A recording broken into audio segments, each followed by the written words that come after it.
नमस्कार, मैं मनभूषण कुमार। आप सबको मैं अपने YouTube चैनल पर स्वागत करता हूं। भारत आज विकल्प मांग रहा है राजनीतिक रूप से। आप सबों ने देखा है रविंद्र सिंह भाटी अभी अभी बिल्कुल नया लड़का 26 वर्षीय युवा राजस्थान के बाड़मेर से चुनाव लड़ रहा है, वो भी निर्दलीय। उसके साहस की सराहना करनी चाहिए। और जिस कदर उसके नामांकन में भीड़ सड़क पर आ गए, यह देखकर प्रधानमंत्री तक चकित हैं। यह साधारण घटना नहीं है। यह घटना इस बात को चीख चीख कर कहना चाहती है कि हमारा देश आज के राजनीतिज्ञों से थक चुका है, युवाओं के लिए विकल्प मांग रहा है।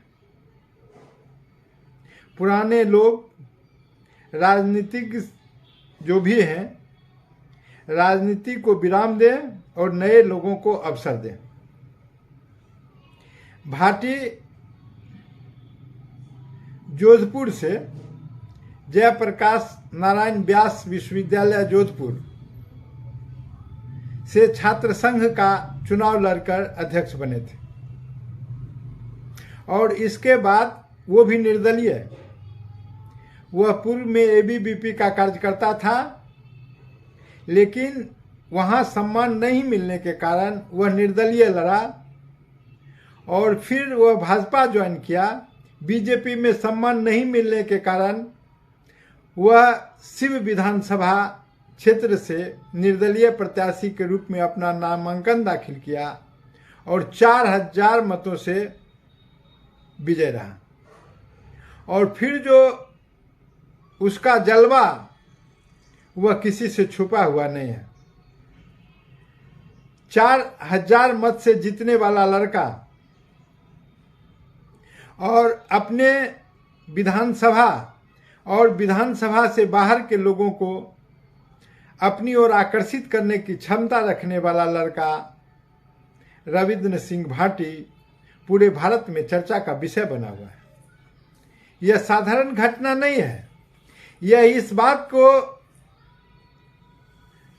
अंकित करता है कि राजनीति की किस प्रकार से नए लड़कों को राजनीति में आने देना नहीं चाह रहे हैं। और भारत के राजनीति के लिए यह चुनौती बना हुआ है कि युवा किस प्रकार से हर क्षेत्र में कमान संभाले और देश किस प्रकार से विकल्प का प्रतीक्षा कर रहा है। आज के जो भी दल के राजनीतिज्ञ हैं, देश उनसे पक पक कर थक चुका है। देश को दिशा सही नहीं मिल रहा है। उसका प्रतीक रविंद्र सिंह भाटी है। आप देखें, यही एक कारण है कि आज विश्वविद्यालय में कई जगह छात्र संघ के चुनाव नहीं हो रहे हैं।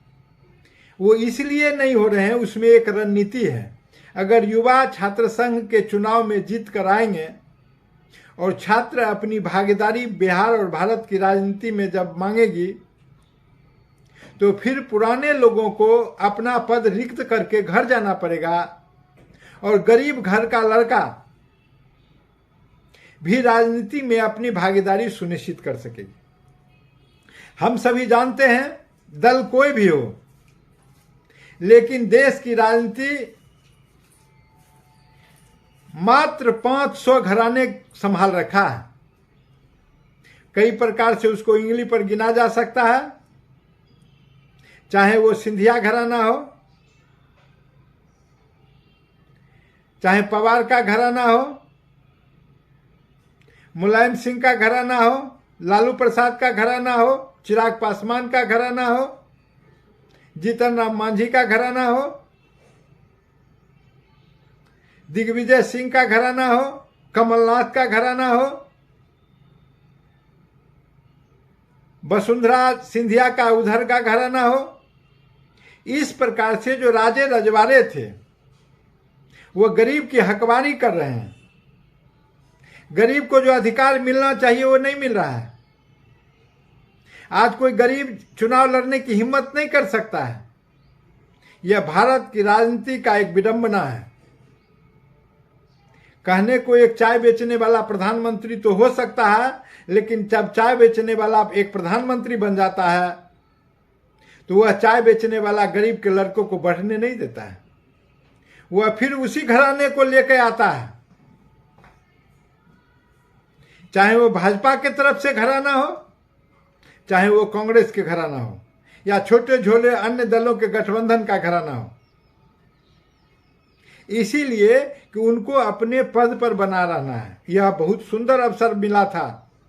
भारत ने एक चाय बेचने वाले को 2014 में भारत के प्रधानमंत्री के पद पर आसीन किया था, इस आशा और विश्वास के साथ कि एक चाय बेचने वाला प्रधानमंत्री जो गरीब घर में रचा बसा हुआ है, गरीबी को समझता है, गरीबों की भागीदारी राजनीति में सुनिश्चित करेगा। लेकिन उन्होंने क्या किया? पद पर बने रहने के लिए माधवराव सिंधिया को तोड़ कर लाया कांग्रेस से। भाजपा की बात तो छोड़ ही दीजिए, जितिन प्रसाद को लाया तोड़ के, नारायण राणे को लाया तोड़ के, अजित पवार को लाया तोड़ के। इस प्रकार से जब आप देखेंगे हर प्रदेश में अनुप्रिया पटेल अपना पार्टी, राजभर, तो इस प्रकार से जो समृद्ध, जो अपना पुश्तैनी विरासत, आप देखिए कि रामविलास पासवान आज 67 से जो आरक्षण के तहत जो रिजर्व सीट पा गए, लगातार वो रहे, उनके भाई रहे, उनके भतीजा रहे, उनके पुत्र रहे, उनकी समधन रही। यह भारत की राजनीति का अभिशाप है। सरकार कोई भी हो, उसकी नीति एक होती है। आज देखिए कि कन्हैया कुमार को, पप्पू यादव को किस कदर से ठोकर खाना पड़ रहा है। कोई भी दल इस बात के लिए स्वीकार नहीं करना चाहता है कि वह एक योग्य व्यक्ति है, एक आक्रामक व्यक्तित्व का धनी है, उनके पास एक अपना वोट बैंक है, उनके पास एक अपना आवाज है। तो इस प्रकार के लोगों को राजनीतिक दल बर्दाश्त नहीं करना चाहती है, ताकि उनके दल के नेताओं पर कहीं डेंट न लग जाए राजनीतिक रूप से। और जब हम देखते हैं तो यह साधारण घटना नहीं है। पूरे भारत के राजा रजवाड़ों को भाजपा में मिला लिया गया है। यह एक धनाढ्य की पार्टी है। गरीब के लिए यहां कोई जगह नहीं मिल रहा है। गरीब के लिए राजनीतिक भागीदारी से उसको अलग कर दिया गया है, बल्कि गरीब के लिए अगर कुछ है तो मात्र 5 किलो अनाज। और उसके प्रतीक अभी बने हुए हैं रविंद्र सिंह भाटी। अभी रविंद्र सिंह भाटी ने जब अपना नामांकन दाखिल किया, 5 लाख लोग भीड़ के रूप में गए थे। वो बाड़मेर से लोकसभा के प्रत्याशी के रूप में अपना नामांकन दाखिल किया है। आप सब जाने, इनके पीछे कोई विरासत राजनीतिक नहीं है, सिर्फ इनका अपना व्यक्तित्व। ये बाड़मेर से लड़ रहे हैं। बाड़मेर पाकिस्तान सीमा से जुड़ा हुआ जगह है। जब इनसे लोगों ने प्रश्न किया, प्रेस वालों ने पूछा कि प्रधानमंत्री कहते हैं कि देश की सीमा हमारे सैनिक सुरक्षित कर रहे हैं, हम भारतीय जनता पार्टी के द्वारा सुरक्षित है, फिर दूसरा व्यक्ति कैसे जीतेगा? उसने कहा नहीं, देश की सीमा देश की जनता से सुरक्षित है। देश की जनता इस बात के लिए प्रतिबद्ध है कि अगर देश की तरफ कोई आंख उठाकर देखेगा तो उसके आंख को फोड़ दिया जाएगा। इस जज्बा से देश सुरक्षित है। इस प्रकार से आप देखेंगे तो किस किस प्रकार के विडंबनाजनक बात इस चुनाव में प्रचार किए जा रहे हैं। लेकिन भाटी इस बात का द्योतक है कि देश परिवर्तन मांग रहा है, देश प्रतीक्षा कर रहा है कि इस प्रकार के लड़के घर से निकलकर राजनीति में आए, राजनीति में अपनी भागीदारी सुनिश्चित करें और जनता उनको अवसर देगी। लेकिन यह हिम्मत, यह जज्बा युवकों को दिखाना पड़ेगा। यह साधारण घटना नहीं है। वहां प्रधानमंत्री जाते हैं उनके विपक्ष में सभा को संबोधित करने के लिए। वह एक अकेला व्यक्ति, निर्दलीय प्रत्याशी, उसके विपक्ष में कांग्रेस खड़े हैं, उनके विपक्ष में सत्ताधारी खड़े हैं। वहां प्रधानमंत्री की सभा हो रही है बाड़मेर में, वहां गृह मंत्री की सभा हो रही है बाड़मेर में, वहां राजस्थान के क्षत्रपों की सभा हो रही है बाड़मेर में, वहां भाजपा के राष्ट्रीय अध्यक्ष जगत प्रकाश नड्डा की सभा हो रही है बाड़मेर में। लेकिन वह लड़का डिग नहीं रहा है, उसके हौसले दिन प्रतिदिन और भी बुलंद होते जा रहे हैं। यह उस व्यक्ति का विश्वास, समर्पण और राजनीति के प्रति जज्बा और वहां के स्थानीय लोगों का समर्थन है। यह इस बात के लिए तैयार है देश कि अगर कोई युवा नया निकल कर आएगा तो उसको समर्थन मिलेगा। जबकि भाजपा ने बाड़मेर चुनाव को देखते हुए वहां के एक बहुत बड़े राजपूत नेता, जो कभी भाजपा में विदेश मंत्री, वित्त मंत्री और रक्षा मंत्री हुआ करते थे, यशवंत सिंह, राजपूत समाज से आते हैं, उनके लड़का मानवेंद्र को भाजपा में पुनः मिलाने का काम किया।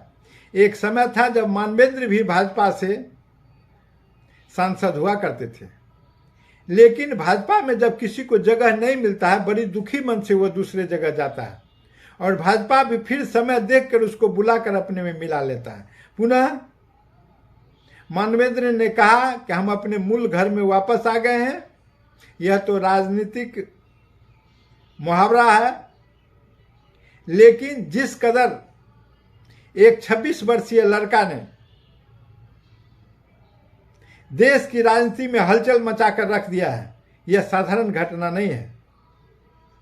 और एक लड़का अगर जीत ही जाता तो कुछ पहाड़ टूटने वाला नहीं है, लेकिन उसके विरुद्ध एक तरफ सत्ता पक्ष, उनका धलबल, उनकी सरकारी मशीनरी, तो दूसरे तरफ विपक्ष, और उस बीच में खड़ा निर्दलीय प्रत्याशी रविंद्र सिंह भाटी।